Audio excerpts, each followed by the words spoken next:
ಒಗ್ಗರಣೆ ಚಾನಲ್ ನೋಡುತ್ತಿರುವ ನಿಮ್ಮೆಲ್ಲರಿಗೂ ರಶ್ಮಿ ಮಾಡುವ ನಮಸ್ಕಾರಗಳು. ಇವತ್ತು ನಾನು ಉತ್ತರ ಕರ್ನಾಟಕದ ಒಂದು ಶಾಂಡ್ಗಿ ರೆಸಿಪಿ ಮಾಡಿ ತೋರಿಸಿದೀನಿ. ಈರುಳ್ಳಿ ಶಾಂಡ್ಗಿ. ಇದನ್ನು ಉತ್ತರ ಕರ್ನಾಟಕ ಕಡೆ ಭಾಳ ಮಾಡ್ಕೋತಾರು, ತಿನ್ನಾಕು ಭಾಳ ಮಸ್ತಾಗಿರ್ತಾವು. ಇನ್ನು ನಮ್ಮ ಚಾನಲ್ ಯಾರು ಸಬ್ಸ್ಕ್ರೈಬ್ ಮಾಡ್ಕೊಂಡಿಲ್ಲ ಸಬ್ಸ್ಕ್ರೈಬ್ ಮಾಡ್ಕೋರಿ. ಬನ್ನಿ ಈರುಳ್ಳಿ ಶಾಂಡ್ಗಿ ಹೇಗೆ ಮಾಡೋದಂತ ನೋಡೋಣ. ಅಕ್ಕಿ ಮಾಡ್ಕೊಳಕ ನಾ ಇಲ್ಲಿ 1 ಗ್ಲಾಸ್ ಅಕ್ಕಿ ತಗೊಂಡೇನು. ಅಕ್ಕಿ ಇವತ್ತನ್ನ ತೊಳೆದ ಕಸಿಂದ ನೆನೆ ಹಾಕೋಬೇಕು. ನಾವು ಇವತ್ತನ್ನ 3 ರಿಂದ 4 ದಿನ ನೆನೆಸ್ಕೋಬೇಕು ಅಕ್ಕಿ. ನಾ ಈಗ ನೆನೆ ಹಾಕಿ ನೆನೆದ ಒಳಗೆ ತೋರಿಸ್ತಾನೆ ನಾ ನಿಮಗೆ. ಅಕ್ಕಿ ನೆನೆ ಹಾಕೊಂಡಿದ್ದಿಲ್ಲ, ಇವತ್ತು ನೆನೆ ಹಾಕೊಂಡ 3 ದಿನ ಆಯ್ತು ನೋಡ್ರಿ. ನೆನೆದವು ಈಗ ಹಿಂಗೆ ತಿಕ್ಕಿರ ಇದೆ ಪೌಡ್ರ್ ಆಗಬೇಕು, ಆ ಥರ ನೆನೆಸ್ಕೋಬೇಕು ಅಕ್ಕಿ. ಅಕ್ಕಿ ಚಲೋದಂಗೆ ನೆನೆದಿತ್ತು ಅಂದ್ರೆ ಶಾಂಡ್ಗಿ ಫಳ್ಳಾಗಿ ಆಗ್ತಾವು. ಇವತ್ತನ್ನ ಇನ್ನೊಂದು ತೊಳೆದ ಕಸಿಂದ ನೀರು ತಕ್ಕೋತೇನೆ ನಾನು. ಅಕ್ಕಿ ನೀವು ನೆನೆ ಹಾಕಿರ್ತಾರಲ್ಲ ಆಗ ಮುಂಜಾನೆ ಸಾಯಂಕಾಲ 2 ಟೈಮ ತೊಳ್ಕೋಬೇಕು, ಇಲ್ಲಂದ್ರೆ ಅಕ್ಕಿದ ವಾಸ ಬರ್ತೈತಿ ಇವು ನೆನೆದ ಬಳಕ. ಅಕ್ಕಿ ನೀರು ತಕ್ಕೊಂಡೇನು. ಇದನ್ನೀಗ ಸಣ್ಣ ಮಾಡ್ಕೋಬೇಕು ನಾವು. ಇಲ್ಲೊಂದು ಮಿಕ್ಸರ್ ಜಾರ್ ತಗೊಂಡೇನು. ಈ ಅಕ್ಕಿ ಇದ್ರಾಗ ತಕ್ಕೊಳ್ಳು. ಈ ಗ್ಲಾಸ್ಲೆ 1 ಗ್ಲಾಸ್ ಅಕ್ಕಿ ನೆನೆ ಹಾಕಿದ್ದೇನೆ ನಾನು. 5 ಗ್ಲಾಸ್ ನೀರು ಹಾಕೋಬೇಕು ನಾವು. ಈಗ ಇಲ್ಲಿ ರುಬ್ಬಾಕ್ ಭೀ ನಾನು ನೀರು ಮೆಜರ್ ಮಾಡಿ ಹಾಕ್ತಾನು. ಈ 1 ಗ್ಲಾಸ್ ತೊಗೊಂಡು ಇದ್ರಾಗ ಈಗ ಒಂದು ಸ್ವಲ್ಪ ಹಾಕಿ ಸಣ್ಣಾಗಿ ರುಬ್ಕೋಬೇಕು ನಾವೀಗ.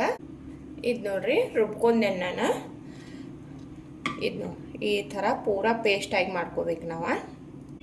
ನಾನು ಇಲ್ಲೊಂದು ಕುಕ್ಕರ್ ತೊಗೊಂಡೇನು. ನೀವು ಯಾವುದು ತಪ್ಪು ತಳ ಇದ್ದದ ಪಾತ್ರೆ ತೊಗೊಂಡು ಮಾಡ್ಕೋಬೋದು. ಇದು ಅರ್ಧ ಗ್ಲಾಸ್ ನೀರು ಉಳ್ದೈತಲ್ಲ, ಇದನ್ನ ಮೊದಲು ಹಾಕ್ತೇನು. ಈಗ ಇಲ್ಲಿ ನಾವು 4 ಗ್ಲಾಸ್ ನೀರು ಹಾಕೋಬೇಕು.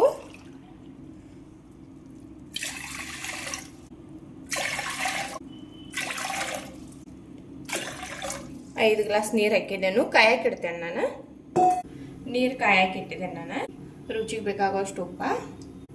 ನಾ ಇಲ್ಲಿ ಒಂದು 1/4 ಚಮಚಕ್ಕಿಂತ ಕಡಿಮೆ ಆಗುವಷ್ಟು ಹಪ್ಪಳ ಖಾರ ಹಾಕೋದೇನು. ನೀವು ಬೇಡ ಅಂದ್ರೆ ಬಿಡ್ಬೋದು. ಹಪ್ಪಳ ಖಾರ ಹಾಕಿದ್ರೆ ಬಿ ಶಾಂಡ್ಗಿ ಚಲೋದಂಗ ಅರಳಿ ಬರ್ತಾವೆ. ಯಾಕಂದ್ರೆ ಅಕ್ಕಿ ನಾವು ಚಲೋದಂಗ ನೆನೆಸ್ಕೊಂಡು ಮಾಡೋದ್ರಿಂದ ಚಲೋ ಆಗ್ತಾವು.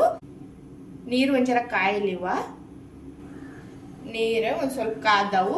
ಈಗ ಹಿಟ್ಟು ರುಬ್ಬಿಟ್ಕೊಂಡಿವಲ್ಲ ಇದನ್ನ ಹಾಕಿ ಮಿಕ್ಸ್ ಮಾಡೋಣ. ಇದ್ರಾಗ ಎಲ್ಲ ಒಮ್ಮೆ ಹಾಕಕ್ಕೆ ಹೋಗ್ಬೇಡ್ರಿ. ಈ ಥರ ಹಾಕಿ ತಿರ್ವ್ಯಾಡ್ಕೊತ ಹೋಗ್ರಿ. ಇದನ್ನೀಗ ಗಟ್ಟಿ ಆಗುತ್ತಾನ ತಿರ್ವ್ಯಾಡ್ಕೊತ ಇರಬೇಕು. ಇದು ನೋಡ್ರಿ ಗಟ್ಟಿ ಆಗಾಕೈತಿ. ಈಗ ಗಟ್ಟಿ ಆಗೋ ಟೈಮ್ನಾಗ ಚಲೋದಂಗ ತಿರ್ವ್ಯಾಡ್ರಿ. ನೋಡ್ರಿ ಈ ಥರ ಗಟ್ಟಿ ಆಗ್ತದ. ಏನು ಗಂಟಾಗಿಲ್ಲ ಏನಿಲ್ಲ ನೋಡ್ಬೋದು ನೀವು. ಬೆನ್ನಿ ಥರ ಆಗೈತಿ ಹಿಟ್ಟ. ಗಟ್ಟಿ ಆಗ್ಬೇಕ. ಉರಿ ಸಣ್ಣಿಟ್ಟ ಬೇಯಿಸ್ಕೋಬೇಕು ನಾವು ಇದನ್ನ. ಇನ್ನೇನು ಕಂಟಿನ್ಯೂಸ್ ತಿರುವಾಡ್ಬೇಕತ್ತ ಇಲ್ಲ. ಈ ಥರ ಮಾಡಿ ಉರಿ ಸಣ್ಣಿಟ್ಟ ಮುಚ್ಚಿಬಿಡ್ತೇನೆ ನಾನು. ಇದು ನೋಡ್ರಿ ಮುಚ್ಚಿಟ್ಟು ನಾನು 5-6 ನಿಮಿಷ ಆಯ್ತು. ಆಗೈತಿದೀಗ ಹಿಟ್ಟು ಕುದ್ದ ಬಳಕೆ ಈ ಥರ ಶೈನಿಂಗ್ ಬರ್ತೈತಿ. ನೋಡಿದ್ರೇನ ಗೊತ್ತಾಗ್ತೈತಿ ಈಗ ಕುದ್ದದ. ನೋಡ್ರಿ ತಳಕ್ಕೂ ಹತ್ತಾನಿಲ್ಲ. ನೋಡ್ಬೋದು ನೀವು. ಚಲೋದಂಗೆ ಕುದ್ದಿತ್ತಂದ್ರೆ ಈ ಥರ ತಳ ಹತ್ತಂಗಿಲ್ಲ ಏನಿಲ್ಲ. ಚಲೋ ಆಗಿರ್ತೈತಿ. ಇದಾಗೈತಿ. ಗ್ಯಾಸ್ ಬಂದ್ ಮಾಡ್ಕೇಶಿಂದ ಮುಚ್ಚಿಬಿಡ್ತೇನೆ ನಾನು. ಇದು ಆರ್ಲಿ. ಆರಿದ ಬಳಕ ನಾವು ಶಾಂಡ್ಗಿ ಮಾಡ್ಕೊಳ್ಳೋನು. ಹಿಟ್ಟಿದ ಆರೈತಿ. ಈಗ ಇದನ್ನ ನಾನು ಒಂದು ಪ್ಲೇಟ್ನಾಗ ತಗೋತೇನು. ಅಡಾಗ್ಲಿದ್ರಾಗ ತಕ್ಕೊಂಡ್ರೆ ಲಘು ಆರ್ತೈತಿ. ಇದ್ರಾಗ ಒಂದು ಸ್ವಲ್ಪ ತಕ್ಕೊಂಡ ಉಳಿದ ಇದ್ರಾಗ ಬಿಡ್ತೇನು. ಎರಡೂದ್ರಾಗ ಒಂದು ಸ್ವಲ್ಪ ಆದ್ರೆ ಆರ್ತೈತಿ ಲಘುಟ. ಹಿಟ್ಟು ಪೂರಾ ತಣ್ಣಗೆ ಆದ ಬಳಿಕ ನಾವು ಈರುಳ್ಳಿ ಅದು ಮಿಕ್ಸ್ ಮಾಡ್ಕೋಬೇಕು. ಬಿಸಿ ಇದ್ದಾಗ ಮಾಡ್ಕೊಂಡ್ರೆ ಈರುಳ್ಳಿ ಕರಿಗಿದಂಗೆ ಆಗ್ತಾವು. ಅದಕ್ಕಾಗಿ ಒಂದು ಸ್ವಲ್ಪ ಇದ್ರಾಗ ತಕ್ಕೊಂಡೇನು ನಾನು. ಆರ್ಲಿದ್ದು ಇನ್ನೊಂದು ಸ್ವಲ್ಪ. ಆರಿದ ಬಳಿಕ ಮಿಕ್ಸ್ ಮಾಡ್ಕೊಳ್ಳೋನು. ಹಿಟ್ಟು ಆರೈತಿ. ಈಗ ಮಸಾಲೆ ಎಲ್ಲ ಮಿಕ್ಸ್ ಮಾಡ್ಕೊಳ್ಳೋನು. ನಾ ಇಲ್ಲಿ ಒಂದು ಅರ್ಧ ಚಮಚ ಜೀರಿಗೆ ತೊಗೊಂಡೇನು. ಅವತ್ತು ಹಾಕೋದೇನು. ನೀವು ಬೇಕಂದ್ರೆ ಅಜವಾಯಿನ್ ಭೀ ಹಾಕಿ ಮಾಡ್ಕೋಬೋದು. ನಾ ಈಗ ಹಿಟ್ಟತ್ರ ಕೂಡ್ಸ್ಕೊಳ್ದೇನು. ಅದೇನೋ ಪೂರಾ ಆರಿಲ್ಲ. ನಾ ಇಲ್ಲಿ ಈರುಳ್ಳಿ ಕಟ್ ಮಾಡಿ ಇಟ್ಕೊಂಡೇನು. ಎಷ್ಟು ಚಿಕ್ಕದಾಗಿ ಕಟ್ ಮಾಡೋಕ್ಕಾಗ್ತೈತಲ್ಲ ನೋಡ್ಬೋದು ನೀವು. ಅಷ್ಟು ಚಿಕ್ಕದಾಗಿ ಕಟ್ ಮಾಡಿ ಹಾಕ್ರಿ. ನೀವು ಬೇಕಂದ್ರೆ ಇದ್ರಾಗ ಹಸಿಮೆಣ್ಸಿಕಾಯಿ ಭೀ ಜಜ್ಜಿ ಹಾಕೋಬೋದು. ಅದು ಫ್ಲೇವರ್ ಚಲೋ ಬರ್ತೈತಿ. ಚಿಲ್ಲಿ ಫ್ಲೇಕ್ಸ್ ಭೀ ಹಾಕೋಬೋದು. ಎಲ್ಲ ಮಿಕ್ಸ್ ಮಾಡಿರಿ. ಹಿಟ್ಟಿದೀಗ ಚಲೋದಂಗ ಆರೈತಿ. ಇದೀಗ ಶಾಂಡ್ಗಿ ಹಾಕೊಳಕ್ಕೆ ರೆಡಿ ಐತಿ. ಶಾಂಡ್ಗಿ ಹಾಕಕ್ಕೆ ಒಂದು ಬಟ್ಟೆ ಹಸಿದೇನೆ ನಾನು. ಮೊದಲ ಒಂದು ಪಾತ್ರೆದಾಗ ನೀರು ತೊಗೋರಿ. ನೀರಾಗ ಕೈ ಅದ್ಕೊಂಡು ಕಷಿಂದ ಹಿಟ್ಟು ನೋಡಿರಿ ಈ ಥರ ಕೈಯಾಗ ತೊಗೋರಿ. ಒಂದು ಸ್ವಲ್ಪ ಇದು ನೋಡಿರಿ ತೊಗೊಂಡ ಈ ಥರ ಹಾಕೋತ ಹೋಗಬೇಕು. ಚಿಕ್ಕದು ಹಾಕ್ರಿ. ಭಾಳ ದೊಡ್ಡ ಹಾಕೊಂಡ್ರಂದ್ರೆ ಒಣಗಾಕ ಟೈಮ್ ತೊಗೋತಾವು.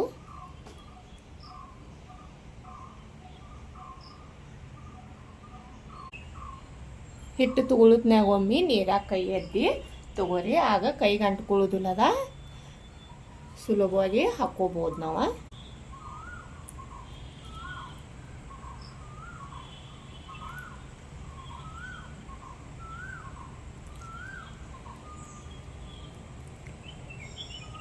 ಎಲ್ಲ ಭೀ ಶಾಂಡ್ಗಿ ಹಾಕಿ ಕಸಿಂದ ತೋರಿಸ್ತೇನೆ ನಾನು ನಿಮಗೆ.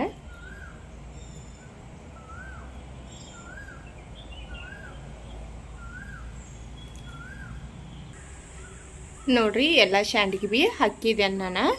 ಇವತ್ತನ್ನ 2 ರಿಂದ 3 ದಿನ ಬಿಸಿಲಾಗ ಚಲೋದಂಗೆ ಒಣಸ್ಕೋಬೇಕು. ಈಗ ಬಿಸಿಲು ಕಡಕತ್ತಿ 2 ರಿಂದ 3 ದಿನದಾಗ ಒಣಗ್ತಾವು. ಒಣಗಿದ ಬಳಕ ತೋರಿಸ್ತೇನೆ ನಾನು ನಿಮಗೆ. ಈರುಳ್ಳಿ ಶಾಂಡ್ಗಿ ಮಾಡ್ಕೊಂಡಿದ್ದಿಲ್ಲ, ಇವ ಒಣಗಿದಾವು ನೋಡ್ರಿ. ಈ ಥರ ಆಗ್ಯದಾವ ಇವು ಒಣಗಿ. ಇವತ್ತನ್ನ 3 ದಿನ ಒಣಸ್ಕೊಂಡಿನಿ ನಾನು. ಚಲೋದಂಗೆ ಒಣಸ್ಕೋಬೇಕು ಇವತ್ತನ್ನ. ಈಗ ಫ್ರೈ ಮಾಡಿ ತೋರಿಸ್ತಾನು. ಎಣ್ಣೆ ಕಾಯಕ್ಕೆ ಇಟ್ಟಿದ್ದೇನೆ ನಾನು. ಎಣ್ಣೆ ಕಾದೈತಿ. ಈಗ ಶಾಂಡ್ಗಿ ಹುರ್ಕೊಳ್ಳೋನು. ಈಗ ಶಾಂಡ್ಗಿ ಹಾಕ್ತಾನು. ಎಣ್ಣೆ ಕಡೆ ಕಾಶ್ ಹಾಕೋರಿ. ವಾವ್, ನೋಡ್ಬೋದು ನೀವ ಎಷ್ಟು ದೊಡ್ಡ ಆಗದಾವತ್ತಲ್ಲಿ ನೋಡ್ರಿ. ಈರುಳ್ಳಿ ಭೀ ಖಾನದಾವ ಅದ್ರೊಳಗೇನು ಮಸ್ತಾಗಿ ಬಂದಾವ. 4 ಪಟ್ಟು ಅರಳಿದಾವು ಶಾಂಡ್ಗಿ.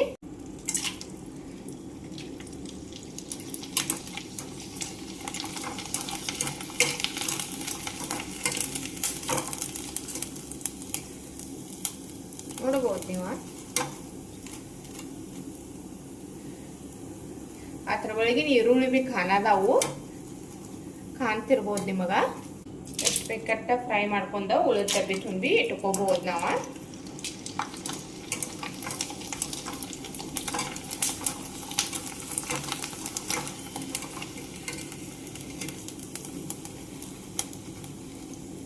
ಭಾಳ ಅಂದ್ರೆ ಭಾಳ ದೊಡ್ಡ ಆಗದಾವ ಅದರಲ್ಲಿ ನೋಡ್ರಿ. ಶಾಂಡ್ಗಿನ ಫ್ರೈ ಮಾಡ್ಕೊಂಡೆ ನಾನು. ನೋಡ್ಬೋದು ನೀವು ನಾವು ಹಾಕಿದಾಗ ಎಷ್ಟು ಸಣ್ಣ ಇರ್ತಾವು. ಫ್ರೈ ಮಾಡ್ಕೊಂಡ್ ಬೆಳಕ ಎಷ್ಟು ದೊಡ್ಡ ಆಗ್ಯದಾವು. ಭಾಳ ಮಸ್ತಾಗಿ ಭೀ ಬಂದಾವು. ಭಾಳ ಫಳ್ಳಾಗಿ ಈರುಳ್ಳಿದ ಫ್ಲೇವರ್ ಅಂತೂ ಅಗ್ದಿ ಮಸ್ತಾಗಿ ಬರಾಯ್ತು ತಿನ್ನಾಕ. ನೀವು ಒಮ್ಮೆ ಈ ಥರ ಮಾಡಿ ನೋಡ್ರಿ. ಕ್ರಿಸ್ಪಿಯಾಗಿ ನೋಡ್ಬೋದು ನೀವು. ಬಾಯಾಗಿಟ್ರನ ಕರಗು ಹಂಗಾಗ್ಯದಾವು. ಇವು ಭೀ ಭಾಳ ಮಸ್ತಾಗಿ ಬಂದಾವು. ನೋಡಿದ್ರಲ್ಲ ಈರುಳ್ಳಿ ಶಾಂಡ್ಗಿ ಹೇಗೆ ಮಾಡ್ಕೊಳ್ಳೋದಂತ. ನೀವು ಒಮ್ಮೆ ಮಾಡಿ ನೋಡ್ರಿ. ತುಂಬ ಚೆನ್ನಾಗಿ ಭೀ ಬಂದಾವು ಮತ್ತು ತಿನ್ನಾಕಂತೂ ಅಗ್ದಿ ಮಸ್ತಾಗಿರ್ತಾವು. ಇವತ್ತಿನ ನನ್ನ ವಿಡಿಯೋ ಇಷ್ಟ ಆಗಿತ್ತಂದ್ರೆ ಒಂದು ಲೈಕ್ ಮಾಡಿರಿ, ಶೇರ್ ಮಾಡಿರಿ, ಕಮೆಂಟ್ ಮಾಡಿರಿ. ನಮ್ಮ ಚಾನಲ್ ಸಬ್ಸ್ಕ್ರೈಬ್ ಮಾಡ್ಕೊರಿ. ನನ್ನ ವಿಡಿಯೋ ನೋಡಿದಕ್ಕೆ ಧನ್ಯವಾದಗಳು.